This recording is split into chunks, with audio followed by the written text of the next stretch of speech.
Hello friends, টেক্সারিং online চ্যানেলে আপনাদের সকলকে জানাই স্বাগতম। আজ 16ই ফেব্রুয়ারি রবিবার। আর আজ ইতিমধ্যেই কেন্দ্রের মোদী সরকার এবং রাজ্যের মমতা সরকারের তরফ থেকে বেরিয়ে আসলো 10টি বিরাট বড় খবর, যা কিনা দেশের সহ রাজ্যের প্রত্যেক বাসিন্দার জন্য জানা অত্যন্ত দরকার। তাই চলুন বেশি সময় নষ্ট না করে আমরা প্রত্যেকটি খবর বিস্তারিতভাবে জেনে নিই।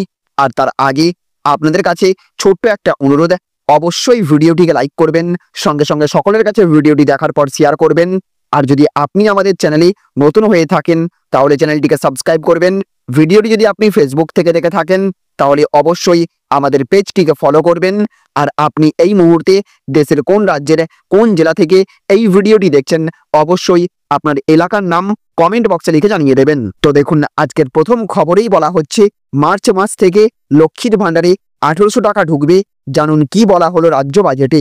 তো বিস্তারিত বলা হয়েছে, পশ্চিমবঙ্গের মহিলাদের জন্য আবারও দারুণ একটি সুখবর নিয়ে আসলো রাজ্য সরকার। খোদ মুখ্যমন্ত্রী মমতা বন্দ্যোপাধ্যায় ঘোষণা করেছেন যে লক্ষ্মীর ভাণ্ডার প্রকল্পের মাসিক ভাতা আরও বাড়তে চলেছে। এই প্রকল্পের আওতায় ইতিমধ্যেই রাজ্যের কোটি কোটি মহিলারা উপকৃত হচ্ছেন। এবার তাদের জন্য একটি নতুন ঘোষণা করলেন মাননীয়া মুখ্যমন্ত্রী মমতা বন্দ্যোপাধ্যায়। পশ্চিমবঙ্গ রাজ্য সরকারের চালু করা একাধিক জনকল্যাণমূলক প্রকল্পগুলির মধ্যে সবথেকে গুরুত্বপূর্ণ হলো লক্ষ্মীর ভাণ্ডার।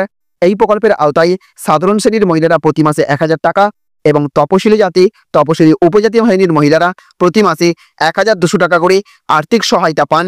সম্প্রতি খবর পাওয়া যাচ্ছিল রাজ্য সরকারের পূর্ণাঙ্গ বাজেটে লক্ষ্মীর ভাণ্ডার প্রকল্পের মাসিক ভাতা 1000 টাকা থেকে 1800 টাকা করা হতে পারে, কিন্তু রাজ্যের বাজেটে এমন কোনো ঘোষণা করা হয়নি। তবে আশা করা যাচ্ছে 2026-এর বিধানসভা নির্বাচনের আগে এই প্রকল্পের ভাতা 1800 টাকা করা হতে পারে। এর ফলে উপকৃত হবেন রাজ্যের আরও লক্ষাধিক মহিলা। মুখ্যমন্ত্রী মমতা বন্দ্যোপাধ্যায় একটি সংবাদ মাধ্যমে জানিয়েছেন, লক্ষ্মীর ভাণ্ডার প্রকল্পের আওতায় ইতিমধ্যেই 2 কোটির বেশি মহিলা নাম নথিভুক্ত করেছেন এবং এই প্রকল্পের মাধ্যমে রাজ্যের মহিলারা আর্থিক দিক থেকে অনেকটাই উপকৃত হচ্ছেন। এবার আমরা এই প্রকল্পের ভাতার পরিমাণ আরও বাড়াতে চলেছে।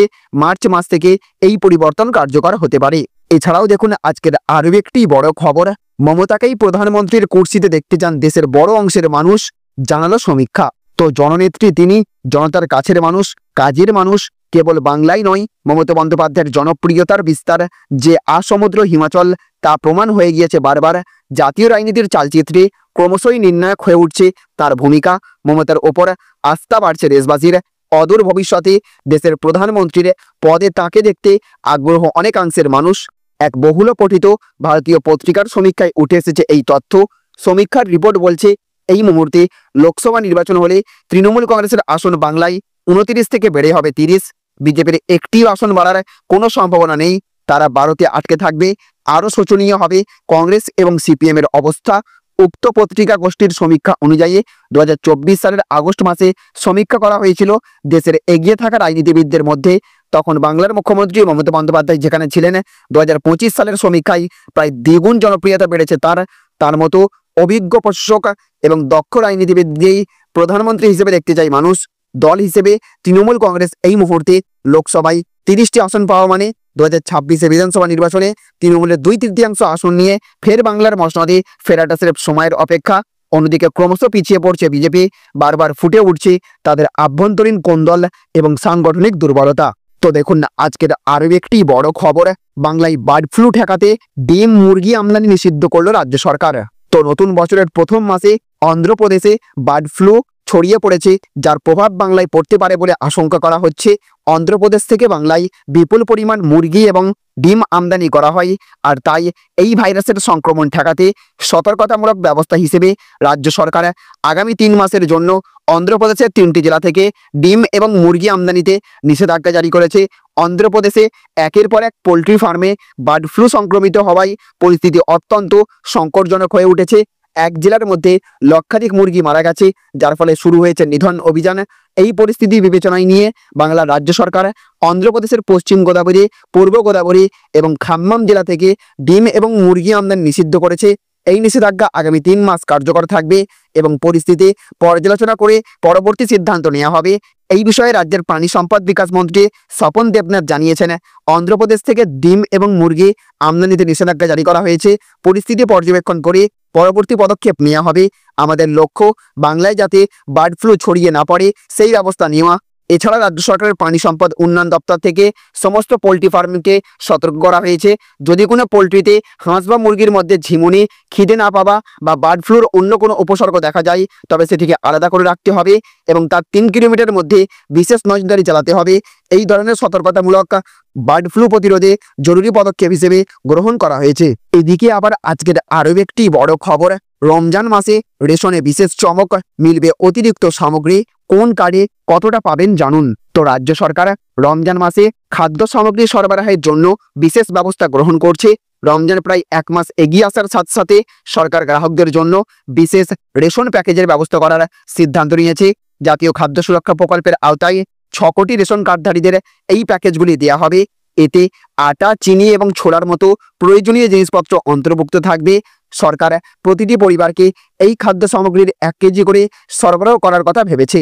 এছাড়াও আজকের আরও একটি বড় খবর, মিড ডে মিলে বড়সড় বদল, ডিমের সঙ্গে এবার পড়ুয়াদের পাতে পড়বে ফলও। তো বছরের শুরুতেই মিড ডে মিলে খাবারের হলো বদল। এবার থেকে পড়ুয়াদের পুষ্টির জন্য মিড ডে মিলে ডিমের সঙ্গে ফল দিতে চলেছে স্কুল শিক্ষা দপ্তর।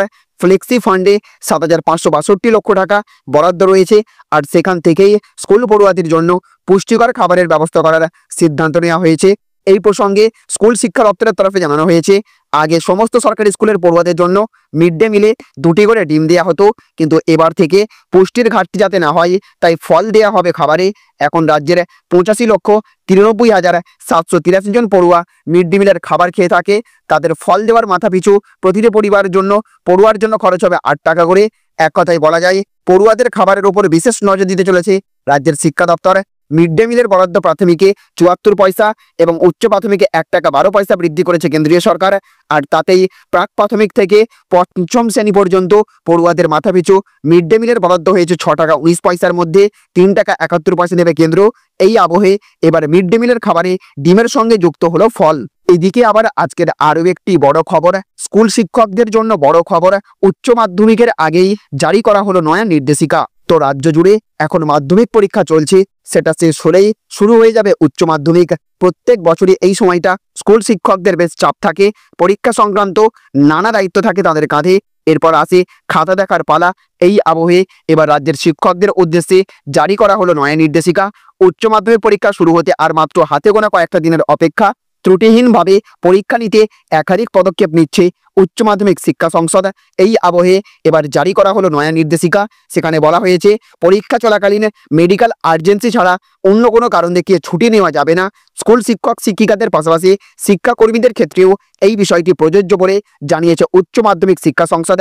তবে যথাযথ কারণ দেখিয়ে যদি আবেদন করা হয় তাহলে শিক্ষা সংসদের তরফ থেকে তা বিবেচনা করে সিদ্ধান্ত নেওয়া হতে পারে বলে জানানো হয়েছে। এছাড়া সরকারি কিংবা সরকার অধীনস্থ দপ্তরে কর্মরত মা বাবা দুজনেই যদি একসঙ্গে ছুটিতে নিতে চান সেক্ষেত্রে যে কোনো একজনের ছুটির আবেদন মঞ্জুর করা হবে। তবে সেক্ষেত্রেও শিক্ষা সংসদের স্থানীয় দপ্তরে গিয়ে তাদের যথাযথভাবে আবেদন জমা করতে হবে। তো দেখুন না আজকের আরও একটি বড় খবর, এলপিজি নিয়ে বড় খবর, এটিএমে টাকা তোলার মতো নিজেই নিতে পারবেন গ্যাস সিলিন্ডারও। তো ভারত গ্যাস সংস্থা নিয়ে এলো দেশের প্রথম কৃত্রিম বুদ্ধিমত্তা চালিত LPG ATM. India energy week 2025-এ এই এটিএম এর উদ্বোধন হলো দিল্লির দ্বারকায় যশোভূমি কনভেনশন সেন্টারে। এই এলপিজি এটিএম এর শুভ উদ্বোধন হয়েছে। এর নাম দেওয়া হয়েছে এনি টাইম গ্যাস সিলিন্ডার, সংক্ষেপে এটিজি। এবার থেকে ভারত গ্যাসের গ্রাহকদের গ্যাস বুকিংয়ের পরে আর অপেক্ষা করতে হবে না বেশি দিন। তারা নিজেরাই এই গ্যাস ডিসপেন্সার থেকে গ্যাস সিলিন্ডার নিয়ে নিতে পারবেন। যে কোনো সময় গ্রাহকরা নিজের সুবিধা মতো এই গ্যাস সিলিন্ডার ভেন্ডিং মেশিন থেকে এলপিজি সিলিন্ডার সংগ্রহ করতে পারবেন। LPG business head TB Pandian ABP নিউজকে জানিয়েছেন, ভারত গ্যাসের তরফ থেকে প্রথমে বেঙ্গালুরুতে পরীক্ষামূলকভাবে এই এলপিজি এটিএম চালু করা হয়েছে। পরে এই প্রকল্প ধীরে ধীরে দিল্লি, কলকাতা, জয়পুর, মুম্বাইতেও ছড়িয়ে পড়বে। তিনি জানিয়েছেন, এই অত্যাধুনিক এটিএম মেশিনের মাধ্যমে গ্রাহকরা যে কোনো সময় এলপিজি গ্যাস সিলিন্ডার নিজেরাই নিয়ে নিতে পারবেন।